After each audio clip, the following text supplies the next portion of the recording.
Bab 991 Saudara dan Kekasih. Jiang Yan menatap Lin Yu, matanya merah dan air mata mengalir di wajahnya, terisak dan meratap padanya. Kau bilang tidak apa-apa, dan tidak apa-apa. Xiao Ai menatap Lin Yu dengan tatapan mengejek dan mencibir, jangan lupa, tangan siapa yang sedang memegang nyawa mereka sekarang. Kau memintaku untuk menukarnya. Aku di sini. Lin Yu tersenyum tenang, tangan di belakang punggungnya, dan berkata kepada Xiao Ai dengan nada acuh tak acuh, sekarang kau bisa memindahkan perahu ke arah pantai, aku akan naik dan menukarnya. Oh, ya, dan kakak Bu juga, 2 ganti 2, kau tidak rugi. 1 ganti 2 orang besar, kau seharusnya bilang kau dapat tawaran bagus. Bu Cheng menimpali dengan dingin. Kalian berdua pikir aku bodoh, atau kalian memang bodoh? Xiao Ai mencibir sinis, aku tahu betul kemampuan kalian. Apa kau pikir aku cukup bodoh untuk membiarkan kalian berdua naik perahu? Dia tahu bahwa memindahkan perahu beberapa meter lebih dekat ke pantai, apalagi membiarkan Lin Yu dan yang lainnya naik, akan sangat berbahaya. Dia telah mengantisipasi bahaya ini, itulah sebabnya dia secara khusus mempersiapkan perahu nelayan ini untuk menjaga jarak aman dari Lin Yu dan Bu Cheng. Lin Yu mengerutkan kening dan bertanya dengan suara berat, bukankah kau menyuruh kami datang dan menukarnya? Jika kau tidak mengizinkan kami naik ke perahu, bagaimana kau akan melepaskan mereka? Apa kau akan mengingkari janjimu? Jangan khawatir, aku menepati janjiku. Selama kau melakukan apa yang kukatakan, aku pasti akan melepaskan Jiang Yan. Xiao Ai mengulurkan tangan dan menyentuh rambut hitam panjang Jiang Yan sambil berbicara. Lin Yu tidak menjawab. Dia melirik jarak antara pantai dan perahu nelayan dan mendapati bahwa jaraknya lebih jauh dari yang mereka bayangkan, mungkin hingga 20 meter. Karena dia belum pernah berlatih teknik yang disebut berjalan di atas air, ini sebelumnya, dia tidak yakin apakah dia bisa menyeberang dengan kecepatan tinggi. Jika tidak bisa, maka nyawa Jiang Yan dan Xin Jie akan menjadi taruhannya. Maka, setelah mempertimbangkan dengan saksama, ia memutuskan untuk tidak bertindak gegabah. Hei Jiarong, aku bicara padamu. Melihat Lin Yu tidak berbicara, wajah Xiao Ai menjadi muram, dan ia menegurnya dengan dingin. Di saat yang sama, sebuah belati berkilau tiba-tiba muncul di tangannya, yang langsung ia tekankan ke wajah Jiang Yan. Kakak Xiao Ai, jangan marah begitu. Apa ada pertanyaan? Beraninya aku tidak bekerja sama denganmu. Lin Yu menyipitkan mata ke arah Xiao Ai, tetapi dalam benaknya, ia sedang menghitung bagaimana cara mengatasi jarak dan bergegas ke des secepat mungkin. Di saat yang sama, ia diam-diam mulai merapal mantra berjalan di atas air, berharap persiapan di menit-menit terakhir pun akan membuahkan hasil. Kau tahu itu.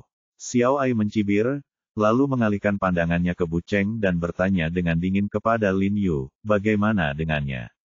Akankah dia melakukan apa yang kukatakan? Ya, sebelum Lin Yu sempat berbicara, Bu Cheng menjawab dengan dingin, suaranya tegas, asalkan kau melepaskan Jiang Yan, kau boleh mengambil nyawaku. Bagus. Senyum puas langsung tersungging di bibir Xiao Ai. Itulah yang ingin didengar Bu Cheng. Ia lalu bertanya sambil tersenyum, apakah kau membawa belati? Ya, Bu Cheng sedikit mengernyit dan menjawab dengan jujur, sedikit curiga. Ia bertanya-tanya mengapa Xiao Ai menanyakan hal ini. Berapa banyak? Xiao Ai terus bertanya dengan dingin. Lin Yu juga sempat bingung. Mengapa Xiao Ai menanyakan hal ini? Apakah ia takut Bu Cheng akan melemparkan belati dan melukainya? Namun mengingat jarak antara perahu nelayan dan pantai, ditambah pengaruh angin, bahkan jika Bu Cheng mengerahkan banyak tenaga, ia masih punya banyak waktu dan ruang untuk menghindar. Mendengar ini, Bu Cheng ragu-ragu, tidak terburu-buru menjawab. Lagi pula, untuk orang seperti dirinya, ditanya berapa banyak pisau yang ia bawa menyentuh privasi pribadinya yang paling penting. Aku akan bertanya sekali lagi, berapa banyak belati, besar dan kecil, yang kau bawa? Suara Xiao Ai tiba-tiba berubah dingin, dan ia menekan pisau di tangannya ke leher Jiang Yan dengan kuat. 5. Melihat hal ini, Bu Cheng tak ragu lagi dan langsung mengatakan yang sebenarnya. Ia tak berani mempertaruhkan nyawa Jiang Yan, jadi ia hanya bisa mengatakan yang sebenarnya. Xiao Ai mencibir, bibirnya mengerucut, dan berkata, kalau begitu, cabut kelimanya. Tancapkan ke tanah. Bu Cheng melirik Xiao Ai dengan tatapan dingin, jelas tak mengerti maksud wanita gila ini. Namun, ia tak melawan dan langsung mencabut kelima belati dari tubuhnya. 3 belati panjang dan 2 belati pendek tersembunyi di pinggang, paha, dan betis Bu Cheng. Ia lalu melempar belati-belati itu ke tanah, di mana mereka berdiri berdampingan, tertancap rapi dan seragam pada suatu sudut. Xiao Ai mencibir, lalu menggertakkan gigi dan berkata dingin, kau ingat bagaimana kau memukulku waktu itu, kan? Ia merujuk pada penyiksaan yang dilakukan Bu Cheng padanya ketika Lin Yu menuntunnya untuk menangkapnya dan Zhang Yuxi. Sambil berbicara, ia tanpa sadar menyentuh wajahnya, yang telah disayat oleh Bu Cheng. Meskipun lukanya telah sembuh dan ia telah menjalani operasi, jika ia menekan dengan kuat, ia masih bisa merasakan samar-samar lekukan seperti bekas luka. Terlebih lagi, hal ini sedikit mengubah penampilannya. Meskipun banyak orang mengatakan ia lebih cantik sekarang, ia selalu merasa jauh lebih jelek daripada sebelumnya. Bagi seorang wanita, penampilannya adalah hidupnya. Bu Cheng merusak penampilannya, sama saja dengan merenggut nyawanya. Jadi, kebenciannya pada Bu Cheng tak terbayangkan. Tentu saja aku ingat, aku hampir menghajarmu sampai mati waktu itu. Kata Bu Cheng dengan suara yang sangat dingin. Xiao Ai mencibir, lalu menyipitkan mata dan berkata dengan dingin, baguslah kau ingat. Sekarang, saatnya kau mengembalikan semua ini padaku.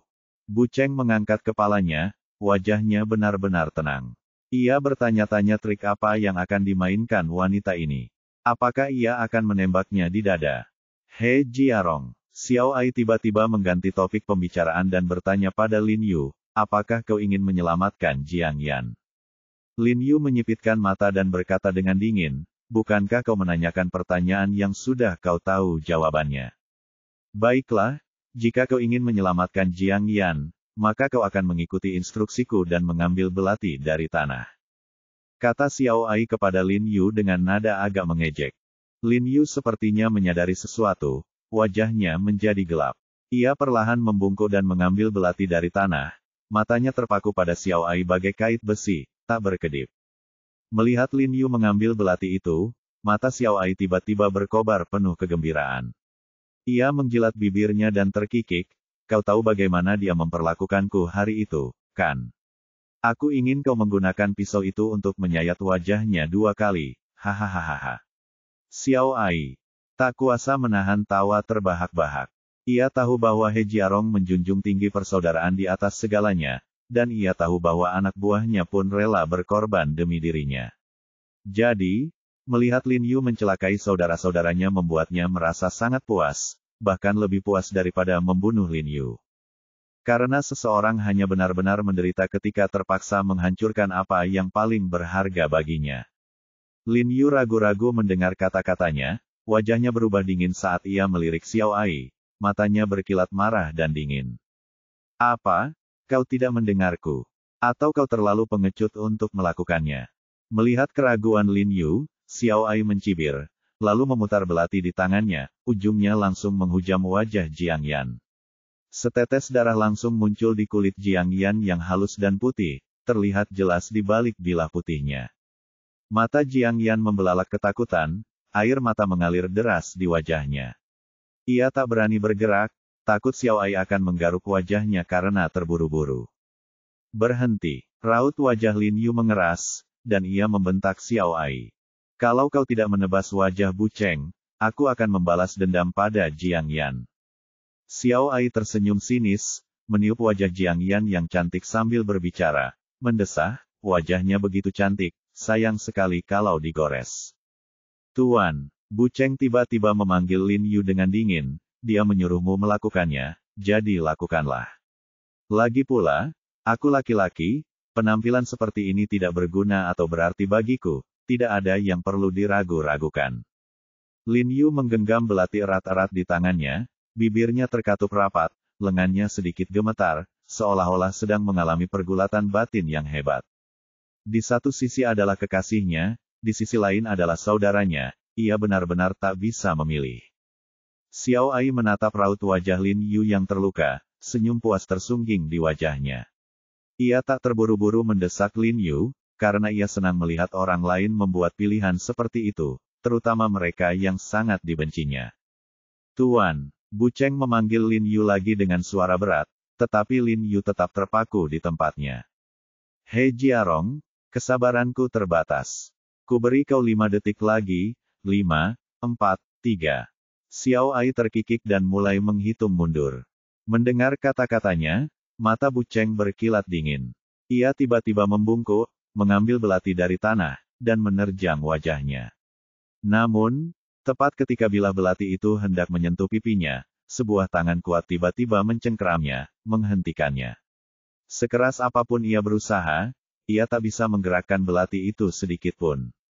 Ekspresinya berubah drastis. Ia mendongak dan, benar saja, Lin Yu lah yang menghentikannya. He Jiarong, kau yang meminta ini. Xiao Ai murka. Ia memutar belatinya, bersiap menebas wajah Jiang Yan. Tunggu, teriak Lin Yu tiba-tiba. Karena ia telah mengerahkan tenaga dalamnya, teriakan itu membuat tubuhnya gemetar, dan ia tiba-tiba menghentikan tusukannya. Dia berutang budi padamu, dan aku akan membayarnya. Kata Lin Yu dengan ekspresi tegas. Lalu, dengan jentikan pergelangan tangannya, ia mengarahkan belati itu ke bahu kanannya dan menusukkannya dengan keras. Bab 992 Rencana untuk memikat musuh. Bok, dengan suara pisau tajam mengiris daging, belati di tangan Lin Yu telah sepenuhnya menancap di bahunya. Karena ia belum menggunakan teknik tubuh tertingginya, tusukan itu bersih dan tepat sasaran. Tuan, ekspresi Bu Cheng berubah drastis saat melihat ini. Ia berteriak mendesak, dan begitu melihat Lin Yu memutar pergelangan tangannya seolah ingin menusuk dirinya sendiri, ia menerjang ke depan untuk meraih tangan Lin Yu, tetapi sudah terlambat. Jiang Yan di perahu nelayan juga melebarkan matanya saat melihat ini, mengeluarkan beberapa raungan teredam, air mata mengalir di wajahnya. Ekspresi Xiao Ai berubah, jelas terkejut dengan tindakan Lin Yu. Ia menatap Lin Yu sejenak, kilatan main-main di matanya, lalu mencibir, He Jiarong, apa kau pikir aku pengemis, begitu mudah diabaikan? Apa gunanya satu tusukan ini dibandingkan dengan apa yang telah kulakukan? Haha, kalau begitu aku akan memberimu beberapa tusukan lagi. Lin Yu tertawa angkuh, lalu cepat-cepat mengayunkan kakinya, mengambil 2 belati yang tertancap di tanah, menggenggamnya dengan tangan kiri dan kanan, lalu mengarahkannya lagi ke bahunya, menusuknya dengan ganas. Tuan, ekspresi Bu Cheng berubah drastis saat melihat ini, dan ia bergerak untuk merebut 2 belati itu dari tangan Lin Yu. Namun, Lin Yu tampaknya telah mengantisipasi hal ini. Saat Bu Cheng berdiri, Lin Yu mengayunkan kakinya, melemparkan segenggam pasir ke arah Bu Cheng. Bu Cheng secara naluriah mengangkat tangannya untuk menangkis, kakinya berhenti tanpa sadar. Saat itu, 2 belati Lin Yu telah menusuk bahu kiri dan kanannya, sama seperti sebelumnya, bilahnya sepenuhnya tertanam di tubuhnya. Ia takut pisaunya tidak cukup dalam untuk membuat Xiao Ai kesal, jangan-jangan wanita gila ini menyakiti Jiang Yan, jadi ia tidak mencoba menipu atau mengabaikan tugasnya. Di satu sisi adalah saudara-saudaranya, dan di sisi lain adalah orang yang paling ia cintai, ia tidak berani ceroboh dalam hal apapun. Ia harus pantas mendapatkan keduanya. Wah, Jiang Yan, di atas perahu nelayan, merasa seperti ada ribuan anak panah yang menusuk hatinya saat melihat pemandangan ini, diliputi rasa sakit. Air mata menggenang di matanya yang bengkak, dan tubuhnya gemetar tertiup angin dingin yang lembab, entah karena kedinginan atau karena sakit hati, entahlah. Tuan, wajah Bu Cheng yang biasanya dingin berubah drastis saat melihat ini, terguncang hebat, matanya bahkan sedikit memerah. Kakinya gemetar, dan tanpa sadar ia berlutut dengan satu kaki dan berdebum. Bagaimana, apa itu cukup untuk melunasi utang kakakku? Lin Yu menahan rasa sakit yang hebat di lukanya dan berteriak keras pada Xiao Ai dengan kepala tegak. Lagi pula, kau membenciku, jadi ini saat yang tepat untuk melampiaskan amarahmu. Meskipun ia bersenjatakan 3 pisau tajam, punggungnya masih tegak, auranya masih arogan dan mengintimidasi, dan semangat kepahlawanannya membumbung tinggi. Baiklah, He Jiarong, kau benar-benar setia. Xiao Ai melirik Lin Yu dengan sedikit terkejut, lalu terkikik lagi. Ekspresinya tiba-tiba berubah, dan ia menggertakkan gigi, dengan dingin berkata, tapi ini masih belum cukup, jauh dari cukup. Jangan coba-coba. Bu Cheng tiba-tiba berdiri, menunjuk Xiao Ai dan berteriak marah, luka Tuan He tidak kalah parah darimu. Ya, luka fisiknya memang tidak kalah parah dariku, tetapi luka di hatinya jauh lebih ringan. Wajah Xiao Ai menggelap, dan ia mendengus dingin, rasa sakit seperti ini tak terlukiskan dengan kata-kata. Hanya jika aku menebas wajah Jiang Yan 2 kali, dia akan mengerti. Begitu. Selesai berbicara, ia memutar belati di tangannya lagi, membuat gerakan seolah-olah akan menebas wajah Jiang Yan, tetapi ia hanya membuat gerakan itu dan tidak benar-benar menyerang. Meskipun ia hanya membuat gerakan mengancam, itu benar-benar membuat Lin Yu ketakutan. Ekspresinya berubah, dan ia buru-buru mengulurkan tangan, memohon, tunggu. Aku akan melakukan apapun yang kau minta, asal jangan sakiti dia. Bahkan jika kau memintaku mengorbankan nyawaku untuknya, aku tak akan ragu. Kata-katanya sangat tegas, seolah-olah ia telah memutuskan untuk menukar nyawanya dengan nyawa Jiang Yan. Xiao Ai terdiam mendengar ini, lalu berbalik menatap Lin Yu dengan rasa ingin tahu, dan bertanya dengan penuh minat, oh. Kau benar-benar rela menukar nyawamu dengan adikku, Jiang Yan. Tentu saja, Lin Yu mengangguk, tatapannya melembut saat menatap Jiang Yan, ekspresinya tegas namun lembut. Baginya, apa pentingnya jika ia hancur berkeping-keping? Jiang Yan terus terisak, menggelengkan kepalanya kuat-kuat, wajahnya berlinang air mata. Kakak Yan, jangan takut, tidak apa-apa. Lin Yu tersenyum pada Jiang Yan, lalu wajahnya memucat saat ia berkata kepada Xiao Ai, aku punya 3 belati yang tertancap di tubuhku sekarang, dan lukaku parah. Aku bukan lagi ancaman besar bagimu. Kau bisa melepaskan Jiang Yan, membawaku ke perahu, lalu berbuat sesukamu padaku. Kata-kata Lin Yu sangat menggoda. Apa yang bisa lebih memuaskan daripada menyiksa musuh sendiri? Sebenarnya, niatnya jelas. Dia sebenarnya tidak ingin mati, dia hanya ingin memancing Xiao Ai agar memindahkan perahu lebih dekat ke pantai. Semakin dekat mereka, semakin besar kemungkinan dia bisa naik ke perahu nelayan itu.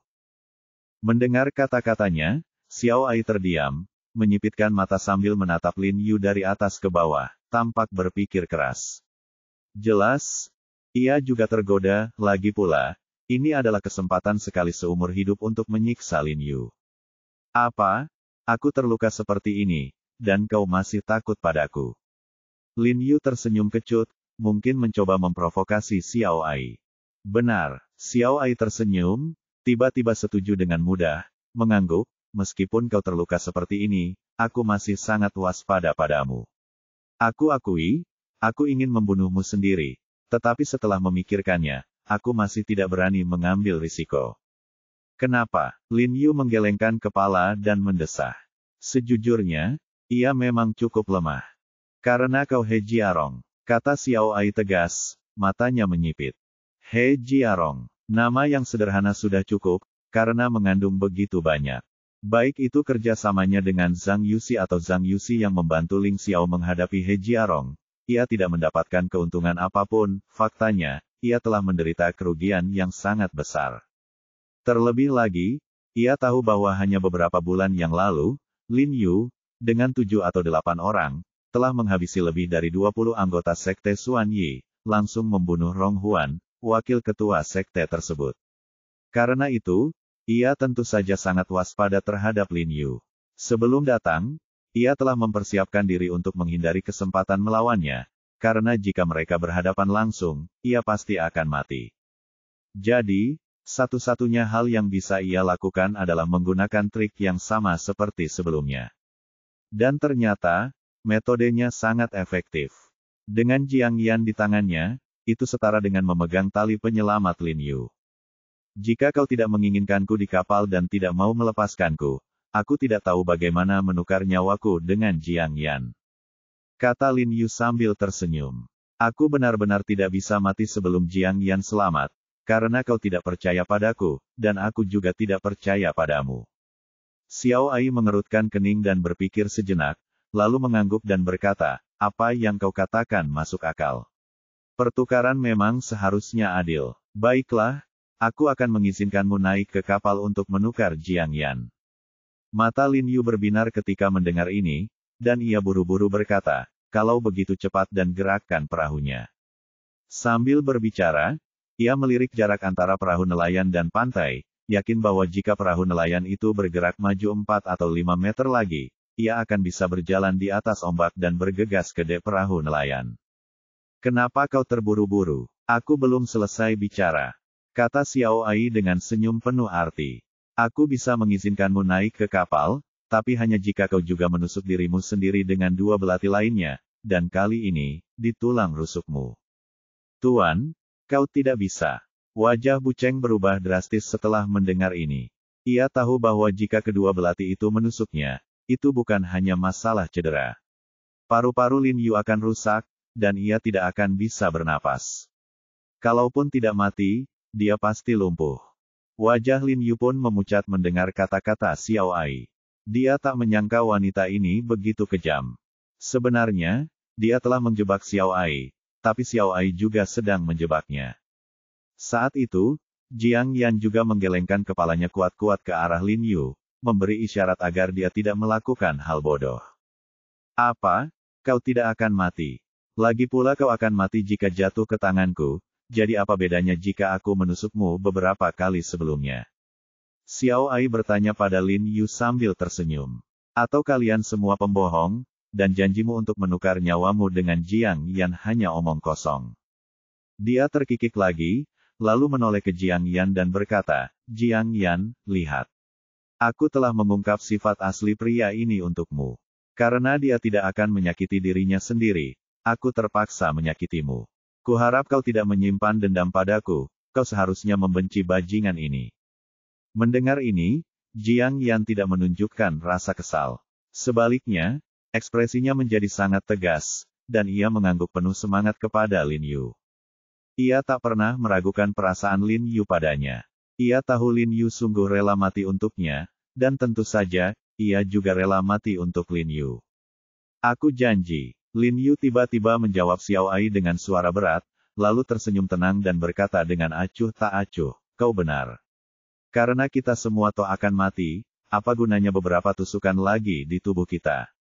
Bagus. Xiao Ai tertawa terbahak-bahak, dengan raut wajah puas. Jika Lin Yu benar-benar melakukan apa yang ia katakan, maka ia sama sekali bukan ancaman baginya.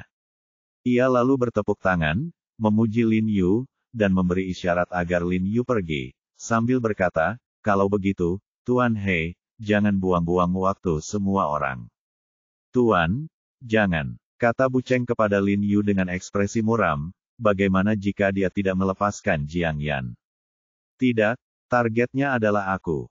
Lin Yu tersenyum dan berkata dengan acuh tak acuh, lagi pula, kau tahu kemampuanku. Bahkan dengan beberapa pisau di tubuhku, aku masih punya kekuatan untuk bertarung sampai mati. Bab 993 Aku akan menjaganya dengan baik.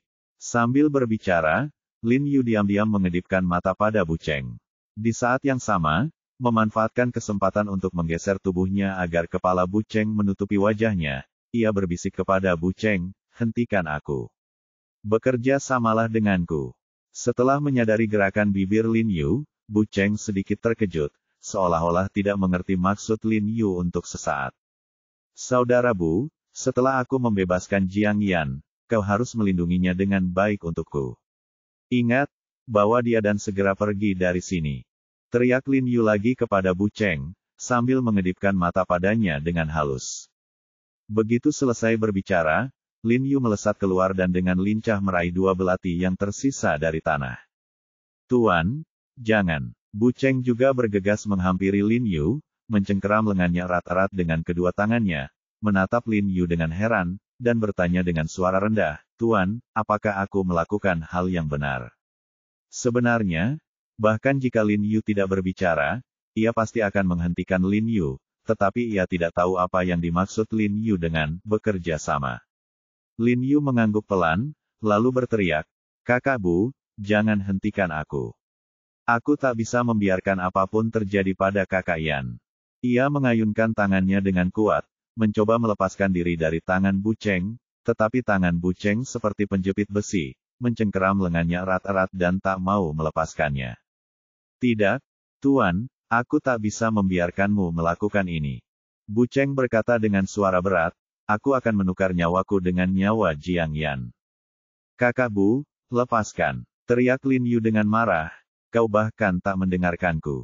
Sambil berbicara, ia berusaha melepaskan diri dari cengkeraman Bu Cheng, tetapi tak berhasil. Kalian berdua cepat putuskan siapa yang akan mati, aku tak punya waktu untuk kalian. Xiao Ai di perahu mencibir, menyaksikan Bu Cheng dan Lin Yu berebut belati di tepi sungai seperti sedang menonton pertunjukan, seolah-olah sedang menonton dua monyet yang dipermainkan. Saat ini, ia sangat menikmati perasaan memegang kendali, memanipulasi hidup orang lain. Melihat Lin Yu dan Bu Cheng di tepi pantai masih berjuang melepaskan diri, ia menjadi tidak sabar dan mengarahkan belatinya ke arah Jiang Yan lagi, sambil berkata, kalau kau tidak segera memutuskan, aku mungkin akan menandai wajah Jiang Yan karena bosan. Sebelum ia sempat selesai bicara, cahaya putih menyambar bagai kilat, menyambar belati di tangannya dengan bunyi klang. Ia langsung merasakan sentakan di pergelangan tangannya, dan belati itu terlempar, menghantam lambung kapal di belakangnya dengan bunyi klang sebelum terpental ke sungai. Kejadian mendadak ini mengejutkannya, dan ia segera menoleh ke arah pantai. Ia melihat Lin Yu, yang baru saja berada di tepi pantai, tiba-tiba berlari dengan kecepatan tinggi melintasi air menuju perahu nelayan. Ia benar-benar berlari di atas air. Melihat ini, mata Xiao Ai terbelalak kaget, mulutnya menganga tanpa sadar. Ternyata Lin Yu dan Bu Cheng hanya berpura-pura, hanya untuk mengejutkannya dan melemparkan belati itu ke arahnya. Karena jika ia benar-benar fokus, Lin Yu tidak akan berhasil. Meskipun awalnya terkejut, Xiao Ai bereaksi cepat, langsung tersadar dan berteriak kepada pria kekar yang memegang Jiang Yan, bunuh dia. Bunuh dia. Pria kekar itu segera mencabut pisau pendek dari pinggangnya dan menerjang leher Jiang Yan. Namun kemudian, kilatan cahaya putih muncul, diikuti oleh suara gedebuk yang teredam, dan belati lain yang dilempar Lin Yu menembus tenggorokan pria kekar itu. Pria itu membeku, tangannya yang memegang pisau pendek tiba-tiba berhenti, lalu ia batuk seteguk darah, menyemburkannya ke seluruh tubuh Jiang Yan, yang menggigil hebat. Pria kekar itu kemudian jatuh ke tanah dengan suara gedebuk. Ekspresi Xiao Ai berubah drastis saat melihat ini.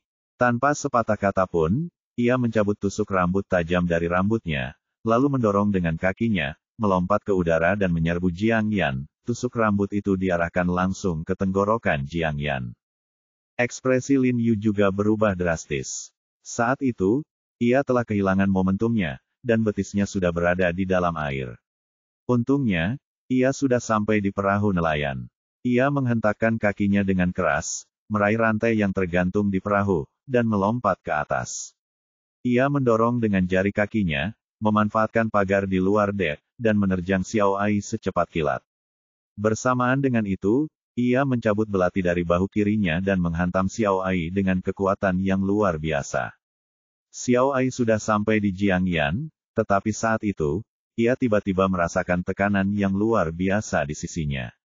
Sebelum ia sempat menoleh, Lin Yu sudah menghantamnya. Dengan suara bang yang keras, Lin Yu, yang menggendong Xiao Ai, menghantam sekat di belakang mereka dengan keras. Keduanya terpental mundur, dan Lin Yu berguling beberapa kali di tanah sebelum akhirnya berhenti. Kemudian, Lin Yu tiba-tiba berdiri dan menerkam pria kekar yang sedang menahan Xin Jie. Jangan mendekat. Wajah pria kekar itu berubah drastis. Ia secara naluriah berbalik dan berlari, melompat ke sungai. Namun, saat itu juga, belati Lin Yu menancap tepat di belakang kepalanya. Tubuhnya tersentak hebat di udara sebelum ia jatuh ke sungai dengan suara cipratan. Lin Yu kemudian berbalik, dengan cekatan melepaskan tali yang mengikat Xin Jie. Ia menepuk kepala Xin Jie dan berbisik, Xin Jie, jaga dirimu baik-baik. Setelah itu, Lin Yu bergegas menuju Jiang Yan, memotong tali yang mengikatnya juga. Jiang Yan merobek penutup mulut Xin Jie, memeluk Lin Yu erat-erat, dan menangis terseduh-seduh, gembira karena hampir selamat. Ia tahu ia akhirnya selamat. Xiao Ai, yang telah dijegal Lin Yu, tidak bangun. Ia malah berbaring di dek, terengah-engah dengan ekspresi ketakutan, tangannya mencengkeram erat tulang rusuk kirinya, darah merembes dari sela-sela jarinya. Luka ini ditimbulkan oleh Lin Yu ketika mereka bertabrakan. Ia menelan ludah, lalu berbalik dan berteriak ke dalam kabin, mulai, mundur, mundur. Karena perahu nelayan itu terus-menerus direm, perahu itu langsung bergerak mundur dengan cepat ke sungai. Xiao Ai telah memerintahkan perahu untuk mundur, jelas berniat untuk menjauh dari tepi sungai sebelum berbalik, tidak ingin Lin Yu dan Jiang Yan lolos. Ekspresi Lin Yu berubah saat melihat ini. Ia segera berkata kepada Jiang Yan, "Kakak Yan, cepat, lompat dulu." Ia meraih Jiang Yan dan bergegas ke dek, mengangkatnya ke pagar sebelum mendorongnya pelan-pelan ke sungai dengan suara cipratan. Bu Cheng, yang sudah berenang menyeberangi tepi sungai, segera meraih lengan Jiang Yan dan menariknya keluar dari danau. Jiang Yan memuntahkan seteguk air, menyeka wajahnya dengan kuat, lalu, seolah teringat sesuatu, buru-buru berkata kepada Lin Yu, "Jiarong, hati-hati." Namun, sebelum ia selesai berbicara, Lin Yu sudah meninggalkan De dan berbalik untuk menyelamatkan Xin Jie, sehingga ia tidak mendengarnya dengan jelas. "Xin Jie, jangan takut, aku akan mengajakmu berenang. Pegang erat-erat." Lin Yu tahu bahwa gadis seperti Xin Jie dari desa pegunungan pasti tidak bisa berenang, jadi ia berkata begitu Xin Jie melompat ke air, ia hanya perlu berpegangan erat padanya.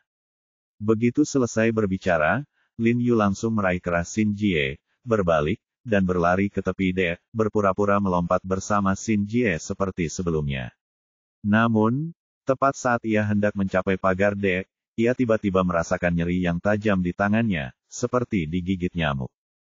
"Jiarong, awas Xin Ji." Mata Jiang Yan berbinar gembira saat melihat Lin Yu di dek, dan ia berteriak keras, "Awas Xin Ji."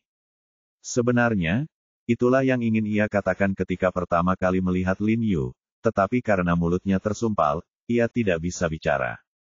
Setelah Lin Yu melepaskan talinya, ia begitu gembira hingga melupakan Xin Ji sejenak, dan waktunya terlalu singkat.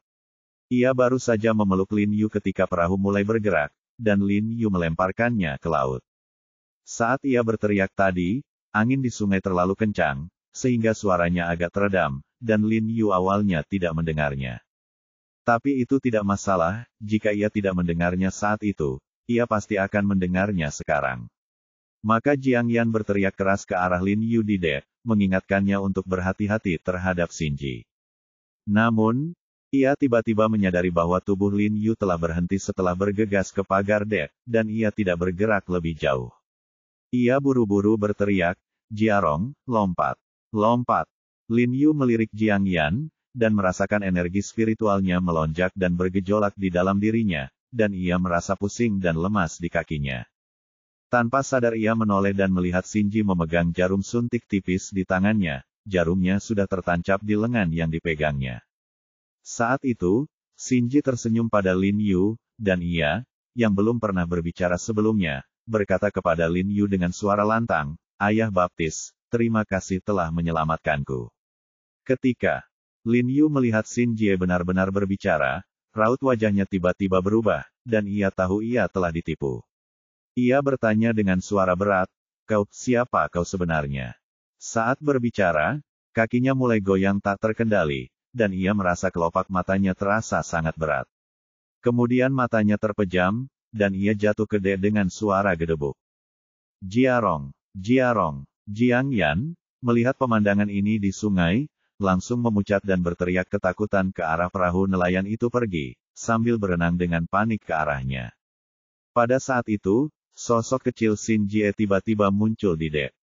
Ekspresi polos dan bingung di wajah Xin Jie lenyap, digantikan oleh tatapan dingin dan menakutkan. Ia berdiri di haluan, melambaikan tangan kepada Jiang Yan, dan tersenyum, "Ibu Baptis, jangan khawatir, aku akan menjaga Ayah Baptis dengan baik." Bab 994 Selama kamu masih hidup, apapun mungkin terjadi. Mendengar kata-kata Xin Jie, wajah Jiang Yan memucat-pucat pasi, secercah ketakutan melintas di wajahnya. Tahu ada yang tidak beres, air mata kembali menggenang di matanya. Ia berjuang keras berenang ke arah perahu nelayan itu pergi, sambil berteriak, "Jiarong, Jiarong." Saat itu, ia merasa benar-benar putus asa. Ia tahu ia telah menyakiti Lin Yu. Jika ia tidak membawa Xin Jie, semua ini tidak akan terjadi. Tapi siapa sangka gadis kecil yang tampak polos dan imut seperti itu bisa begitu licik dan cerdik. Sialan, apa yang terjadi? Ekspresi Bu Cheng berubah drastis ketika mendengar Xin Jie, yang telah lama terdiam, akhirnya berbicara. Ia juga dipenuhi rasa terkejut dan ragu. Ia berenang mati-matian menuju perahu nelayan itu, tetapi segera menyadari bahwa perahu itu terlalu cepat baginya untuk mengejar. Teringat instruksi Lin Yu untuk menjaga dirinya dan Jiang Yan, ia hanya bisa menggertakkan gigi dan berbalik untuk berenang ke arah Jiang Yan. "Jiarong, Jiarong." Suara Jiang Yan melemah, dan langkahnya melambat. Karena awalnya diculik, ia kelelahan dan mulai menyerah pada kelelahan, tubuhnya sedikit tenggelam saat menelan air. Untungnya, Bu Cheng sudah berenang ke arahnya, meraih lengannya dan menariknya, lalu menuntunnya ke pantai. Sesampainya di darat, Bu Cheng segera memanggil Han Bing, menjelaskan situasinya, lalu memanggil Bai Rentu, memintanya dan Li Zenseng untuk segera datang. Setelah memberi instruksi, Bu Cheng menoleh ke Jiang Yan dengan wajah muram dan bertanya, apa yang sebenarnya terjadi? Mengapa Xin Jie tiba-tiba mulai berbicara? Apa hubungannya dengan Xiao Ai? Aku tidak tahu.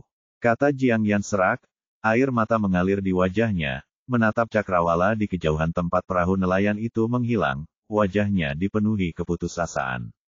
Ia tidak tahu apa-apa tentang kemampuan Xin Jie yang tiba-tiba berbicara atau hubungan antara Xiao Ai dan Xin Jie.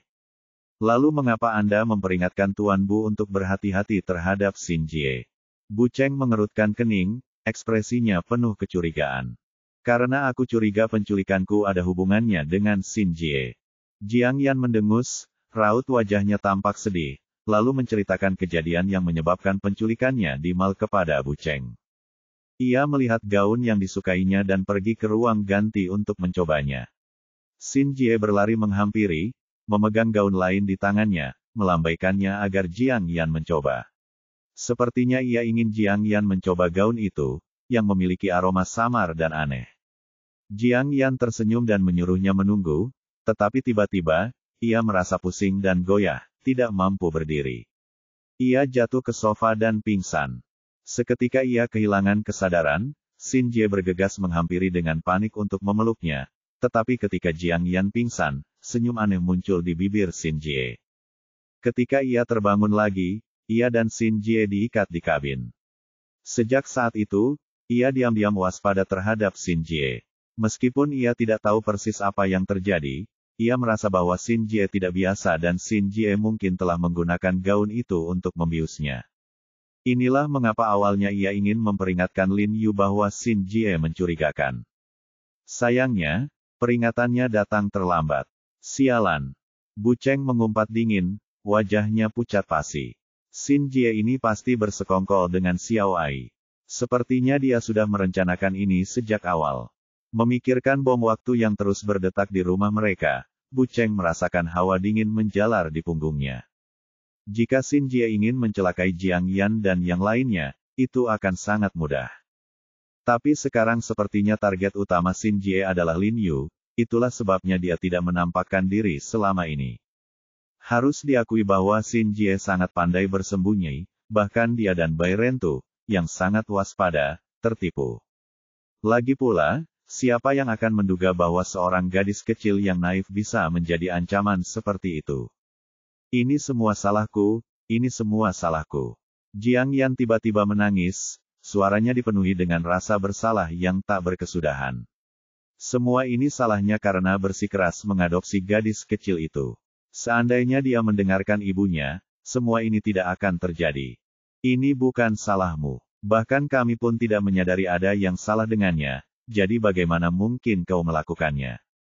Kata Bu Cheng dingin. Lagi pula, hasil ini sebenarnya bagus. Setidaknya kau dan keluargamu tidak terluka. Bagi Tuan Lin, kau adalah hal terpenting dan berharga di dunia ini. Mendengar kata-katanya, Jiang Yan menangis semakin keras, terisak, kenapa dia datang untuk menyelamatkanku? Kenapa? Si bodoh ini, si bodoh ini. Sangat berbahaya, seharusnya dia pergi. Memikirkan bagaimana Lin Yu menikam dirinya sendiri demi dirinya, hati Jiang Yan hancur. Jika bisa, ia berharap bisa menggantikan Lin Yu. Ia tahu jika Lin Yu meninggalkannya, ada begitu banyak wanita baik yang bisa menggantikannya, Ye Qingmei, Sue Qin, Li Qianying, bahkan Rose, semuanya sama baiknya. Tapi si bodoh ini rela mempertaruhkan nyawanya daripada meninggalkannya sedikit pun. Tuan adalah pria yang berintegritas dan setia, dia bahkan tidak akan meninggalkan saudara-saudaranya sendiri, bagaimana mungkin dia meninggalkanmu? Bu Cheng menatap ke arah hilangnya perahu nelayan itu, hatinya dipenuhi haru. Bahkan dirinya yang biasanya berdarah dingin dan kejam, kini air mata menggenang di matanya. Jika terjadi sesuatu pada Jia Rong, aku juga tidak akan hidup.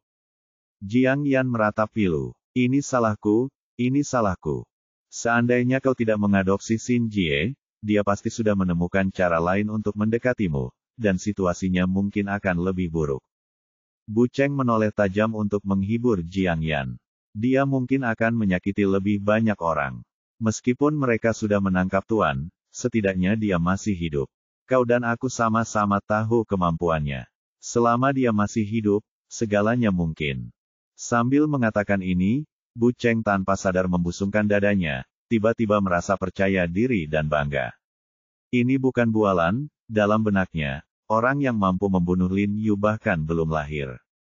Jadi, memikirkan kemampuan pribadi Lin Yu yang hampir luar biasa, hatinya yang sebelumnya panik entah kenapa menjadi tenang. Tak lama kemudian, anggota Biro Intelijen Militer yang berpatroli di sekitar tiba. Setelah menanyakan situasi kepada Bu Cheng, mereka menelepon polisi, jelas-jelas berniat melacak kapal nelayan tersebut. Namun, salah satu anggota Biro Intelijen Militer tiba-tiba berkata, kalau kapal ini terus melaju, ia akan meninggalkan Beijing dan langsung menuju Tianjin, kan? Ya, aku juga berpikir begitu. Kalian harus menghubungi polisi di Tianjin dan meminta mereka untuk mengawasi. Bu Cheng buru-buru memberitahu mereka. Mereka sudah sangat dekat dengan Tianjin, bahkan dengan perahu. Kapal nelayan itu bisa mencapai Tianjin dalam waktu kurang dari 1 jam. Mendengar hal ini, anggota Biro Intelijen Militer segera memberikan beberapa instruksi melalui telepon. Tak lama kemudian, Han Bing, Bai Rentu, Li Zhensheng, dan yang lainnya juga tiba. Setelah mengetahui bahwa Xin Jie sebenarnya bersekongkol dengan Xiao Ai dan bahkan telah menculik Lin Yu, mereka semua sangat terkejut dan tak percaya untuk sesaat. Sialan, banyak sekali dari kita yang ditipu oleh seorang gadis kecil. Li Zhensheng mengumpat dengan marah, lalu menghantamkan tinjunya ke mobil. Prioritas utama kita adalah mencari tahu kemana mereka membawa Tuan Lin. Kata Bai Rentu dingin, menatap sungai yang gelap. Meskipun wajahnya tanpa ekspresi, ia menggenggam belatinya erat-erat, memancarkan niat membunuh yang luar biasa.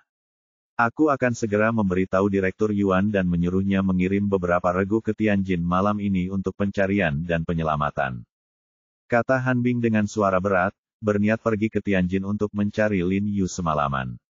Roh bayangan yang bermartabat dari Biro Intelijen Militer telah ditangkap tepat di bawah hidung mereka di Beijing. Ini tidak bisa diterima.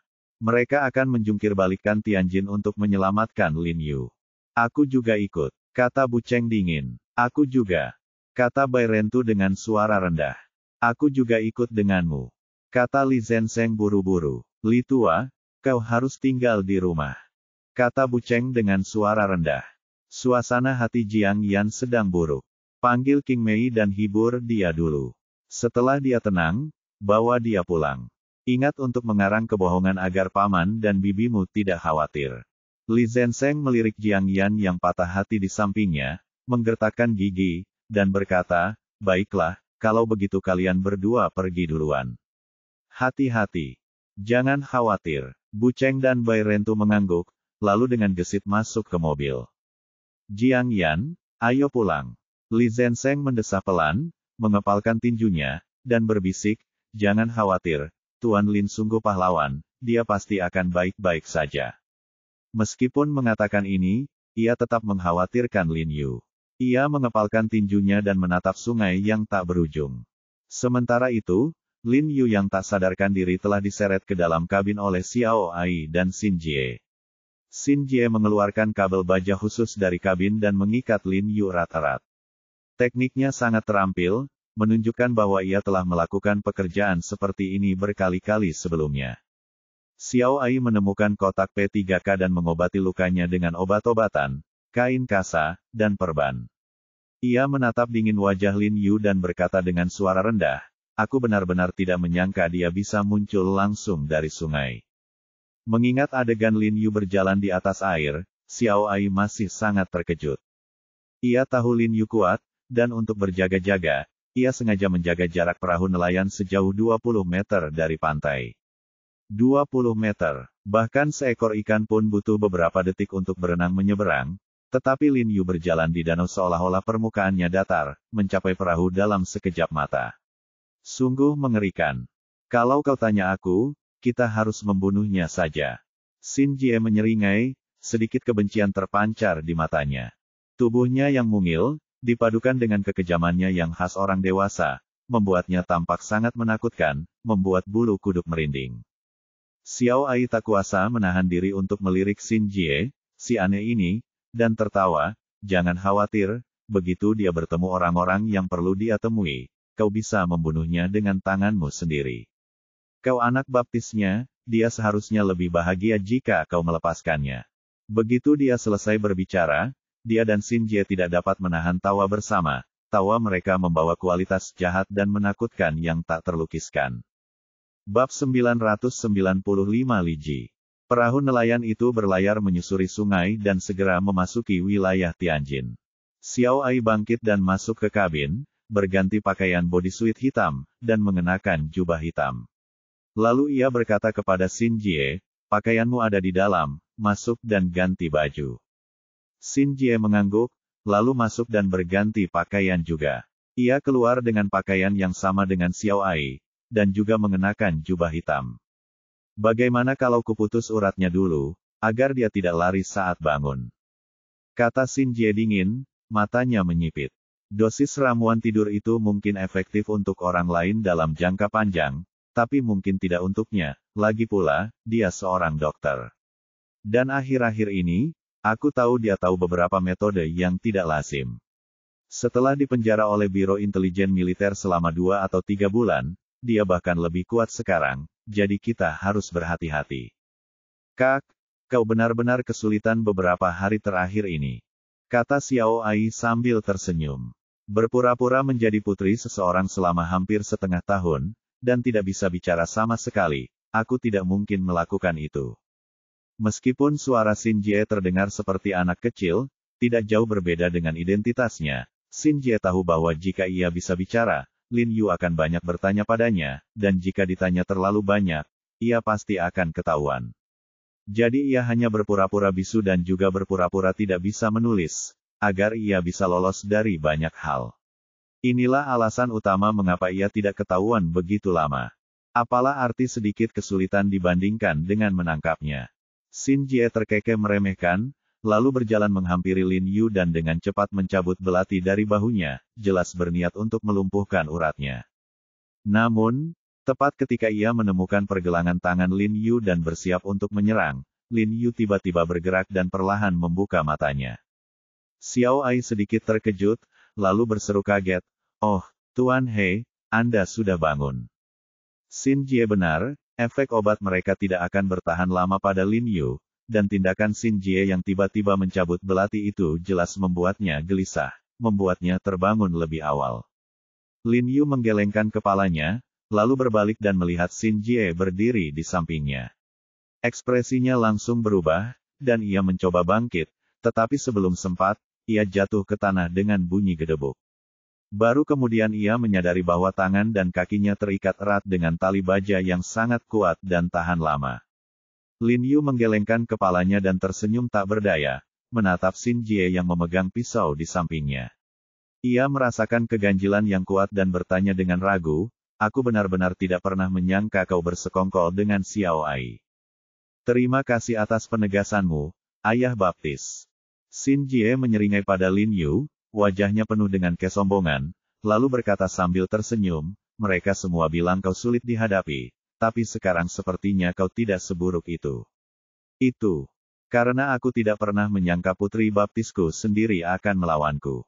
Lin Yu mendesah pelan, menoleh ke arah Xin Jie, dan berkata dengan ekspresi bingung, kamu seharusnya lebih tua dari 10 tahun, kan?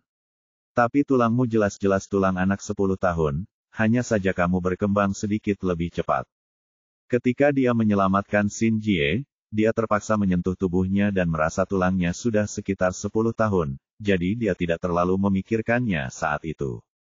Lagi pula, bagaimana mungkin anak 10 tahun bisa menjadi ancaman? Benar, meskipun tubuhku baru 10 tahun, usiaku jauh lebih tua. Xin Jie menertawakan Lin Yu. Aku sudah berusia 20-an, mungkin bahkan lebih tua darimu. Jadi, kamu telah mengambil keuntungan besar dariku, pantas untuk mati. Haha, memang, jika aku punya anak perempuan setua itu, pantas untuk mati. Lin Yu tertawa, menatap Xin Jie dengan heran, lalu melanjutkan bertanya, tapi, tubuh yang berumur 10 tahun, tapi usianya lebih dari 20 tahun, itu mustahil. Bahkan kurcaci pun punya ciri khas. Aku bukan kurcaci. Xin Jie menyela Lin Yu dengan marah, memelototinya tajam, dan berkata tajam, aku baru minum obat waktu umur 10 tahun, jadi aku berhenti berkembang di umur 10 tahun. Obat untuk menghentikan perkembangan. Lin Yu cukup terkejut, lalu menyipitkan mata dan bertanya, mungkinkah kau minum obat ini untuk menjalankan misi semacam ini? Otot-otot wajah Xin Jie berkedut, tetapi ia tidak berbicara. Jejak rasa sakit melintas di matanya. Jelas, ia tidak ingin membicarakan masa lalu ini. Ya, gadis muda mana yang ingin menjadi anak-anak? Melihat Xin Jie tidak mau bicara, Lin Yu tidak bertanya lagi. Ia menoleh ke Xiao Ai dan bertanya, apa sebenarnya hubungan kalian? Apakah kalian baru saja berhubungan, atau memang sudah lama berhubungan? Dia tidak menutup kemungkinan bahwa Xiao Ai dan Xin Jie pernah bertemu dan bekerja sama. Kita sudah saling kenal. Kita bersekongkol. Xiao Ai sama sekali tidak menyembunyikan apapun. Dia tersenyum dan berkata jujur, aku bahkan membantunya menemukan tempat di mana dia berpura-pura membeku pingsan. Kita berpindah lokasi 2 atau 3 kali sebelum akhirnya menemukanmu. Kalian berdua benar-benar habis-habisan. Lin Yu tak kuasa menahan senyum. Ketika dia dan Jiang Yan menemukan Xin Jie hari itu, mereka yakin bahwa Xin Jie memang membeku, yang berarti Xin Jie memang sudah lama terbaring di salju. Jika dia berpindah lokasi 2 atau 3 kali, dia pasti sangat menderita. Bagaimana mungkin kita bisa menangkap Tuan He Jiarong yang tersohor itu tanpa perlawanan? Xiao Ai terkikik. Kalau dipikir-pikir lagi, semua itu sepadan. Lin Yu tersenyum tak berdaya, lalu bertanya dengan rasa ingin tahu, kenapa kau tidak membunuhku saja? Apa kau membawaku menemui seseorang? Tianjin atau ke tempat lain? Kenapa kau banyak bertanya? Menyerahlah, tak akan ada yang datang menyelamatkanmu. Xiao Ai sepertinya menyadari Lin Yu sengaja menyelidiki mereka. Ia mengguncang ponsel yang direbutnya dari Lin Yu, lalu melemparkannya ke sungai. Kau terlalu banyak berpikir. Aku tahu aku tak punya peluang selamat di tanganmu. Lin Yu tersenyum, cukup acuh tak acuh, dan berkata dengan nada melankolis, asal Jiang Yan baik-baik saja, aku puas. Kau benar-benar romantis, iya. Jangan khawatir, hanya untuk itu, aku akan menyuruh Li Ji bertindak cepat dan menghabisimu dengan cepat. Xiao Ai terkikik. Li Ji. Lin Yu menyipitkan mata, melirik Xin Jie di sampingnya, dan bertanya dengan curiga, namamu Li Ji? Benar, jawab Li Ji dingin. Kalian berdua berpakaian sangat mirip, mungkinkah kalian dari organisasi yang sama? Lin Yu bertanya dengan curiga, kalian tidak mungkin murid Taois Li Huo, sama seperti Zhang Yuxi, kan? Tapi murid Taois Li Huo tidak berpakaian seperti ini. Kau benar-benar terlalu banyak bicara. Xiao Ai mencibir, kurasa sebelum memutuskan uratmu, aku harus memotong lidahmu dulu. Oke, aku tidak akan bertanya lagi. Lin Yu berkata sambil tersenyum, tapi apa kau tidak penasaran bagaimana keadaan Zhang Yuxi sekarang? Sebenarnya, dia sudah memberitahu kita beberapa hal yang kau sembunyikan. Wajah Xiao Ai berubah drastis setelah mendengar kata-kata Lin Yu. Dia meraih kerah Lin Yu dan bertanya dengan dingin, katakan padaku, apa yang dia katakan padamu? Kalau kau tidak memberitahuku, tentu saja aku juga tidak bisa memberitahumu. Lin Yu mengangkat kepalanya dan berkata dengan acuh tak acuh. Dia bohong. Zhang Yuxi tidak akan pernah mengkhianati kita. Kata Li Ji dingin, jelas-jelas mempercayai Zhang Yuxi sepenuhnya. Mendengar kata-kata Li Ji, bibir Lin Yu melengkung membentuk senyuman. Benar saja, Li Ji bersekongkol dengan Zhang Yuxi. Kau tidak akan bilang, iya. Xiao Ai mendengus dingin, lalu meraih pisau terakhir di bahu Lin Yu dan memutarnya dengan kuat. Hiss! Ekspresi Lin Yu langsung berubah. Ia tak bisa menahan napas, wajahnya meringis kesakitan, keringat bercucuran di dahinya, tubuhnya gemetar tak terkendali. Meskipun ia telah menguasai teknik tubuh murni tertinggi hingga tingkat menengah, ia sama sekali tidak berdaya melawan senjata tajam semacam ini yang tertanam di tubuhnya.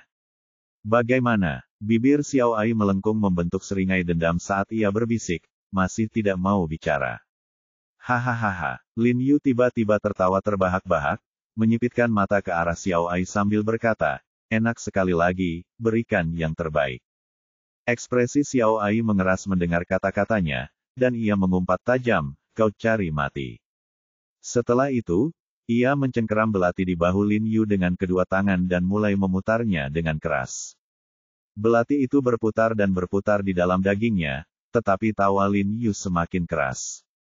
Meskipun keringat bercucuran di wajahnya, ia tetap berteriak, seru sekali. Seru sekali. Tatapan Li Ji ke arah Lin Yu sedikit berubah saat ia berkata, dia jelas laki-laki.